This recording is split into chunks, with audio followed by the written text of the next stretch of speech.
አይ ዶንት ቲንክ የኢትዮጵያ ሴቶች ሲናሪዮ የገባሽ አይመስለኝም። የኢትዮጵያ ሴቶች እኮ ሰሚሲቭ ናቸው፣ በጣም ላቪንግ ናቸው፣ በጣም ኬሪንግ ናቸው። ኢትዮጵያ ውስጥ ነው የምኖረው። አንዳንዶቻችሁ ግራ ከገባችሁ ኢትዮጵያ ውስጥ ነው የምኖረው። ሰሚሲቭ አልነበርኩም፣ መራራ ነበርኩኝ፣ አግሬሲቭ ነበርኩኝ። ስለ የትኞቹ የኢትዮጵያውያን ሴቶች ነው የምታወሩት? የኢትዮጵያ ሴቶች ሰሚሲቭ አይደሉም። ዘር ሎስት ግራ የገባቸው ሴቶች ናቸው። የሀገሬ ሴቶች ግራ የገባቸው ሴቶች ናቸው። ፍቅር ምን እንደሆነ ስለማናቅ ያለ ልክ መስጠት፣ ያለ ልክ ዋጋ መክፈልን እንደ ፍቅር የምንቆጥር ሰዎች ነው። ፍቅር እኮ አልገባንም። ከኔ በላይ ላንተ ማንም መስዋዕት የከፈለልህ ሰው የለም። ገባ አይደለ? ማየትና መረዳት ስለማትችል ነው። እኔ በህይወቴ ብዙ የተውኩልህ፣ በጣም ብዙ የሆንኩልህ፣ ብዙ ነገሮችን ትንቼ ላንተ መስዋዕት የከፈልኩኝ ሴት ነኝ። በአንተ ምክንያት መተው አፋቸው የሚከፍቱ ሴቶች እንኳን ፊት ለፊት እንደ ወንድ ልጅ አንተ ወንድ ሆነ እኔ እንደ ወንድ ልጅ እየተጋፈጥኩኝ ቤቴን ላስከብር ያልኩኝ ሴት ነኝ። አንተ ግን ይሄ አይገባህም፣ አትረዳምም። አይ ቲንክ ይሄ ክብር የሚገባ አይነት ሰው አይደለም መሰለኝ። ዛሬ ላይ እሷን መጥራቱ ለምን አስፈለገ? ይሄን ነገር ማወቅ አለባት። ምኑን ተወቀው? ማወቅ ስላለባት 100% እርግጠኛ ነኝ እሷ ከኛ ህይወት ብትወጣ የኛ ነገር እንደሚስተካከል ልብህን ስለማውቀው ያወራሁን ነገር በሙሉ እርግጠኛ ስለሆንኩኝ ነው እሷን ከኛ ህይወት ለማስወጣት የፈለኩት። ገባ? አሁንም ቢሆን ወደፊትም ቢሆን የማደርገው ነገር ነው። በህይወቴ መስዋዕት የከፈልኩለትን ነገር እስከ መጨረሻው ድረስ እጅግ አፈጣለሁ፣ አስተካክለዋለሁ። ይሄንን ደግሞ እንድታምን ፈልጋለሁ። ገባ? እሺ። ለዚህ ጉዳይ ነው የጠራችው? ፍቅር እኮ አናውቅም፣ ተሰጥቶን ስለማያውቅ ፍቅርን አናውቅም። ስለዚህ ፍቅር የሚመስለን ያለ ልክ መስጠት፣ ያለ ልክ መንከባከብ፣ እናት መሆን ነው ፍቅር የሚመስለን። የኢትዮጵያ ሴት ሰሚሲቭ ናት? አይደለችም። ዶልመንት ልትሆን ትችላለች፣ ሰሚሲቭ ግን አይደለችም። ሰሚሲቭ አይደለንም። ዌር ሎስት። የአበሻ ሴት ሎስት ናት፣ ግራ የገባት ናት። በትዳር ጅማሮ ትጮህና እኔ ያልኩት ትልና ልክ ግራ ሲገባል ሰውየው ሻትዳውን ሲያደርግ ማውራት ሲያቆም የሆነ ነገር ሲሆን ምን ይሻለኛል ብላ የምትወጣ ናት እኮ የሀገሬ ሴት። ሰሚሽን ማለት ምን ማለት ነው? ሰሚሽን ማለት ምን ማለት ነው? ራስን አሳልፎ መስጠት ነው እንዴ? ሰሚሽን ማለት መገዛት ማለት ራስን አሳልፎ መስጠት ነው። ለኔ የምለው ነገር ማጣት ነው እንዴ? ሰሚሽን ማለት ምን ማለት? የሀገሬ ሴት ሰሚሲቭ ናት? አይደለችም። የሀበሻ ሴት በጣም ጥሩ ኳሊቲዋ ዋጋ የምትከፍል ናት። የተማረችው እሱን ስለሆነ ያለ ልክ ዋጋ የምትከፍል ናት። የሀገሬ ሴት ግን ሰሚሲቭ አይደለችም።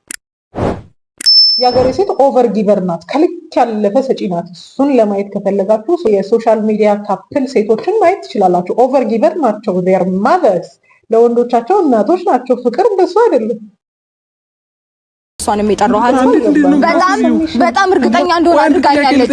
በድፍረት እንዲማወራው እሷ ያደረገችውን ነገር አይቼ ያንተን ልብ ማንበብ ማየት ስለቻልኩ ነው። ገባ አይደለም? እንደማፈቅርሽ ነው እንዴ አክት የምታደርጊው? እኔ እንደምወድሽ ነው እንዴ አክት የምታደርጊው? እንዴ ለምንድን ነው ነገሩ በትቢት የምታስቢው? ኔቨር ባይሆን ለምንድን ነው በትቢት የምታስቢው? ባይሆንም ማኖሩ በጣም ብዙ ነገር በውሸት ለምንድን ነው የምታስቢው? ብዙ ነገር ለማድረግ ሞክሬ ከህይወት ያራክሰው ነው። ተሰሚኛለህ? አንዴ አዳምጪኝ። እስቲ ነው ቆመ እያናገርከኝ ያለክሰው ነው። ኔቨር ከህይወቴ እስካሁን አልወጣህም እኮ። አንድ ጊዜ አዳምጪኝ። ተሰሚኛለህ? በትቢት የፈረሰ ቤት እንጂ የተሰራ ቤት እስከ ዛሬ ድረስ የለም። በትቢት ምናምን አይደለም። ምናልባት እኔ ዛሬ ላይ ከሷ ላይ አይተሽ ወደ አንቺ እንደመጣ አንተ የምታደርገው ነገር አክሰፕት አላደርግም ስላልኩህ ነው። አንተ ቢያልከው ገባ? መደማመጥ እንኳን ማይችሉ ሰዎች ናቸው። አዳምጠኝ። እኔ አሁን ያንተ ነገር ምን እንደሆነ ታውቃለህ? የኢትዮጵያ ሴት ሰሚሲቭ አይደለች፣ ራሷን ግን አሳልፋ ትሰጣለች። የኢትዮጵያ ሴት ሰሚሲቭ አይደለች። ያለ ልክ ለወንድ መኖር ትችላለች። ያለ ልክ ትላንትና በሰራሁት ቪዲዮ ላይ አንቺም ቢሆን ከሆነ ጊዜ በኋላ ራሴን ነው የማስቀድመው ስትይኝ ሰማሻለሁ። እኔ መች ሰው አስቀድማለሁ አልኩ? አይ ካም ፈርስት። እኔ እቀድማለሁ። የኔ ሄልዝ ይቀድማል፣ የኔ ጤንነት ይቀድማል። ለሌሎች ከመስጠት በፊት የኔ ጤና ይቀድማል፣ የኔ ሰላም ይቀድማል። አምና ቢንግ ሰልፍሽ ግን እኔ የሌለኝን ለሰው መስጠት አልችልም። እኔ ራሴን እየጠላው ለሰው መስጠት አልችልም። ዳስዋት ቢላ ከእናቶቻችን የተማርነው ራሳቸውን እየጠሉ ለእኛና ለባሎቻቸው አብዝቶ መስጠት ነው። እሱ ፍቅር አይደለም፣ እሱ ሰሚሽን አይደለም። ለዚህ ነው መራርነትን ያካፈሉ። ለዚህ ነው መራርነትን ስፕሬድ ያደረጉት። ለዚህ ነው ሰሚሽን ምንድን ነው? መገዛት ምንድን ነው? ዱ ዊ ሪሊ ኖው ዳት? የሚገባን አይመስለኝም እንዴ። እስቲ እንደው በሞቴ ሰሚሲቭ ሚስት ያላችሁ ወንዶች አትሊስት የእናንተን ኦቶሪቲ የምታከብር ሚስት ያላችሁ ወንዶች እባካችሁ ኮመንት ላይ ጻፉ። የሀገሬ ሴት ሰሚሲቭ ናት አይደለችም? ኦቨር ጊቨር ናት እንዳልኳችሁ፣ እናት ነገር ናት።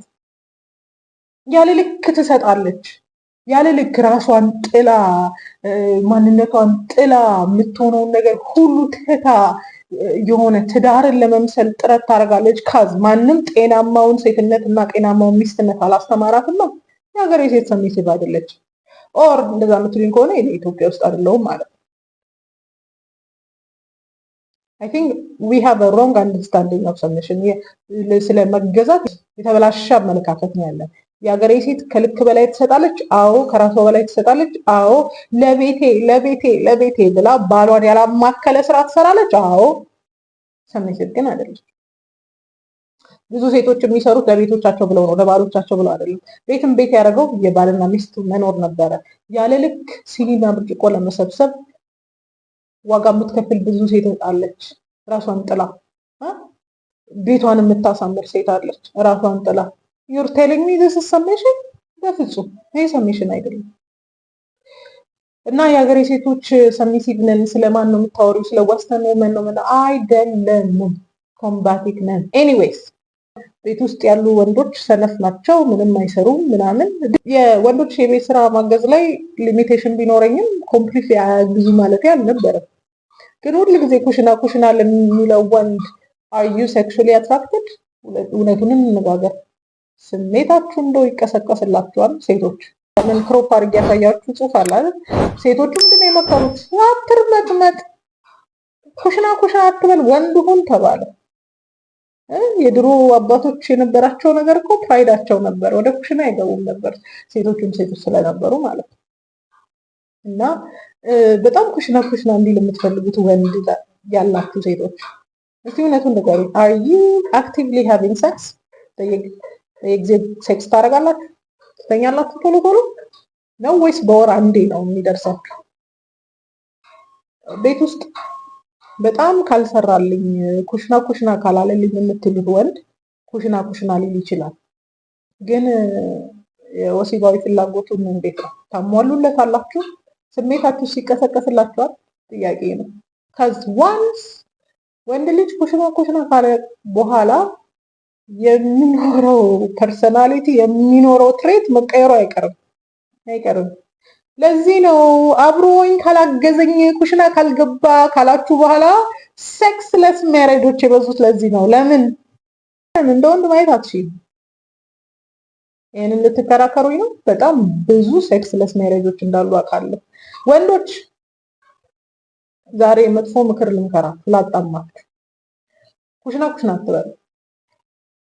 አውቃለሁ ብዙ ወንዶች ሴክስ ዲፕራይቭ እንደተደረጋችሁ ወይም በበቂ ሁኔታ ቤት ውስጥ እንደማታገኙ አውቃለሁ። ኩሽና እያላችሁ እንዴት ልታገኙ ትፈልጋላችሁ? ወንድነታችሁ ሜንቴን ሳታረጉ። ኩሽና ብለህ እሷን ከምታግዛት አጋዥ ቅጠርላት። አጋዥ አፎርድ የማታረግ ከሆነ ውጣና ተጨማሪ ስራ ሰርተ ተጨማሪ ገቢ አምጣላት። የእኩልነቱን ግራ ያጋባን ነገር እዚህ ጋር ነው። ሴቱ ኢሞሽናል ሲሆንና እኩል ነኝ ብሎ ሲያስብ በሁሉም ስራ ላይ ወንዱ ኢንቮልቭ እንዲያደርግ ይፈልጋል። ዲፕዳውን የትኛውም ሴት አትራክትድ የምትሆንለት ወንድ ለሆነ ወንድ ነው። ኢቨን ኢፍ እሷም ወንድ ብትሆን ማለት ነው። እና ወንዶች አትሞኙ። ኩሽና እያላችሁ ወንድነታችሁን አትጣሉ። አይ ሜነት በጣም እንዲያግዟችሁ ከፈለጋችሁ ያግዟችሁ፣ ምርጫችሁ ነው። እሱም ግን ሴክስ ሲጠይቅ ቅድመ ሁኔታ ታስቀምጡልን። ዘመንኛው ነገር በጣም ሴቶችን ኮራፕት ያደረገብን ነገር ምንድነው? ይሄ ሁሉን ነገር አብሮ ማድረግ፣ አብሮ መቀለድ፣ ባልና ሚስት ጓደኛ መሆን እንደ መዘመን ይታያል። ሜን ፕሊዝ ወንዶች እንዳትሞኙ። እናንተ ብቻ ሮጥ ብላችሁ ስራ ሰርታችሁ ገንዘብ ይዛችሁ መቼም እዚህ ያላችሁ ወንዶች እሷም ታገዘኝ እንጂ ምን ቦጣኝ ነው ትላላችሁ ብዬ እንደዛ እንደማታሳፍሩኝ እርግጠኛ ነኝ። ኤኒዌይስ ፖይንቴን ሳጠቃልል ዛሬ መቼም እዚህም ረገጥኩኝ የኮሜንታችሁን መልስ መመለስ ስለፈለኩኝ ነው። ሳጠቃልል ከባድ የሴቶች አቢዩዝ ብዬ የምቆጥረው ነገር ኤክስፕሎይቴሽን ነው። ኤክስፕሎይት መደረጋችሁ ነው በጣም የሚያበሳጭ። ስለዚህ ኤክስፕሎይት እንዳትደረጉ ከፈለጋችሁ ደግሞ ሴት መሆን አለባችሁ። ሴት መሆን አለባችሁ። ሴትነት ይሄ በባዮሎጂ ብቻ የመጣው ሳይሆን የሴት ማንነት መላበስ አለበት እና ፌሚኒቲን እንደ ስንፍና፣ እንደ ድካም፣ እንደ በታችነት የምትቆጥሩ ሴቶች ካላችሁ ፌሚኒቲን አክሴፕት ካላረጋችሁ ዊዝደም ማግኘት አትችሉም። የሴትነት ጥበቡን ማግኘት አትችሉም። የሴትነት ጥበቡን ማግኘት ካልቻላችሁ ደግሞ ነገር አለማችሁን ኮንትሮል አታረጉ። ኦኬ፣ በደንብ ነገራችሁ መያዝ አትችሉም። እኔ ስለ ፌሚኒቲ ሳውራ፣ ሴት ስለመሆን ሳውራ ሴት ልጅ ሰነፍቱን አይደለም፣ ደካማቱን አይደለም። ሴት ልጅ ለዘብ ትበል። በዛ መለዘብ ውስጥ ዊዝደም ዲቨሎፕ ታድርግ ነው።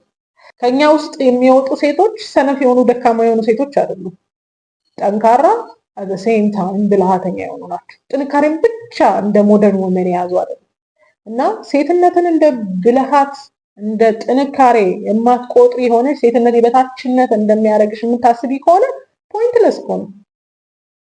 እንደ ወንድ እየለፋሽ እንደ ወንድ ስትራግል እያደረግሽ ሴት ልሁን ደግሞ ከባድ ነው። ስለዚህ ሴትነትን ወይም ፌሚኒቲን መልሶ አኳየር ማድረግ ያስፈልጋል። ወደ ሴትነት መመለስ ያስፈልጋል። ሴት ሁኑ፣ ለዘብ በሉ ሲባል መብታችሁን አስነኩ፣ ተረገጡ ምናምን ሳይሆን ብልጥ ሁኑ ነው፣ ልባም ሁኑ ነው። አያቶቻችንን አይታችሁ ከሆነ ድምጻቸው የሚሰማ አይደለም፣ አግሬሲቭ አይደለም፣ በጣም አርጊመንታቲቭ ጨዋሄ አይደለም። እንደውም የጓደኛዬ ሴት አያት ስትነግረኝ ትዝ ይለኛል። በጣም ባሏ ሲያናድዳት ጮክ ብላ መናገርና መሳደብ ስለማትችል እሱ በማይሰማበት ሁኔታ ታጉረመርምና እሱ ሲመጣ ካልም ትሆናለች አለ እና they're always peaceful።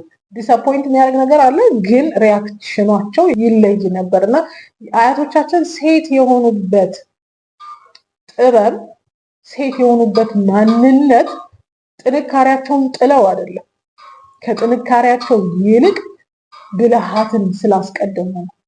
የዘመኔ ሴት ደግሞ ጥንካሬ እንጂ ብልሃት የለንም። ራይት። ስለዚህ ፌሚኒቲ ወይም ሴትነት እንደ ማነስ፣ እንደ መድከም፣ ሌሎቻችን ደግሞ እንደ መውደቅ የምታስቡ ከሆነ የትም አለስ ስሊነ ሪኮመንድ ላርጋችሁ we need healing ሂል ማድረግ አለብን። በሀገር ደረጃ ሂል ካረግን በኋላ አሁን ያለው ሰጣ ገባ ውስጥ አንገባም። ኩሽና ይግባ አይግባ፣ ሪሞት ይዞ ነው ቁጭ የሚለው ልጅ አያሳድግም፣ ምንድነው ብር ያመጣል ማነው እና እሱ ምናምን አንገባ። ሂሊንግ ካምስ ፈርስት። ሂል ማድረግ ይጠበቅብናል።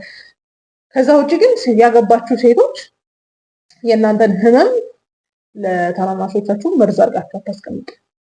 ህመማችሁን አክሙ፣ ትዳራችሁን አክሙ። ትዳር ይታከማል። ብዙ ሴቶች ሲያክሙ ይቻላል እና ትዳራችሁን አክሙ። ዲስአፖይንት የሚያደርጉ ወንዶች አሉ። አዎ። ቢትሬይ ያደርጉ ወንዶች አሉ። አዎ። የነሱ ብልግና የነሱ ቢትሬያል ሚን ለመሆን ሰርቲፊኬሽን አይደለም፣ ነው እውቅና አይደለም። ብልሃተኛ ስትሆኑ ሚን መሆንን ሳይሆን ፎርጊቭ አድርጋችሁ ሪኮንሳይል አድርጎ መሄድ ይጠይቃል። ምክንያቱም ፎርጊቭ ማድረግ በጣም ብዙ ማለት ነው ይጠይቃል። የዛሬ 10 ዓመት እዚህ ይልሃል እንዲያረከኝ የምትሉ ከሆነ ቾይስ ማድረግ ትችላላችሁ። እሱም መልሶ መላልሶ ዲስአፖይንት ማድረጉን አያቆም። ሰው ነው፣ በዛ ላይ ወንድ ነው። ኤኒዌይስ ብዙ ቦታ እንደረገጥኩ ይገባኛል። ብዙ